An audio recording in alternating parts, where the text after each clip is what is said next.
अस्सलाम वालेकुम। Welcome to my channel fine dine with SK official. आज मैं आपको एक रेसिपी बताऊंगी कच्चे आम के शरबत की। ये गर्मियों के लिए बड़ा अच्छा होता है, सेहत बख्श होता है। ये आपने ग्रीन एक कच्चा जो आम होता है ये आपने लेना है। इसको आपने अच्छी तरह धो के तो पील ऑफ कर लेना है। फिर उसके बाद स्लाइसिस कर लीजिएगा इसके। और एक ग्राइंडर में आपने तकरीबन 3 गिलास पानी डालना है, उसमें ये स्लाइसिस किए हुए मैंगोस डालने हैं। फिर आपने आधा कप चीनी डालनी है। इसको अच्छी तरह ग्राइंड करके आप बाद में इसको स्ट्रेन कर दीजिएगा। स्ट्रेन करके जब आप सर्व करेंगे तो ये इसकी लुक होगी।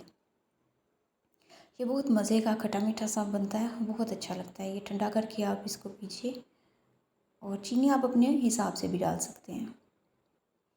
मेरी अब सेकंड रेसिपी है, ये चीज़ी पोटैटो कटलेट्स हैं।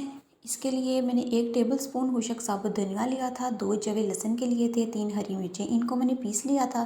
फिर इसमें 1 टेबल स्पून कसूरी मेथी, हाफ़ टी स्पून लाल मिर्च पाउडर, 1 टीस्पून नमक, 1/4 टीस्पून अजवाइन, 2 टेबल स्पून कॉर्नफ्लोर, इनको मैंने सबको बीच में शामिल किया था। और जो हाफ़ के जी मेरे बॉयल हुए हुए पोटैटोज़ थे वो थे, और उसमें 2 चम्मच मैंने चीज़ मिलाई थी।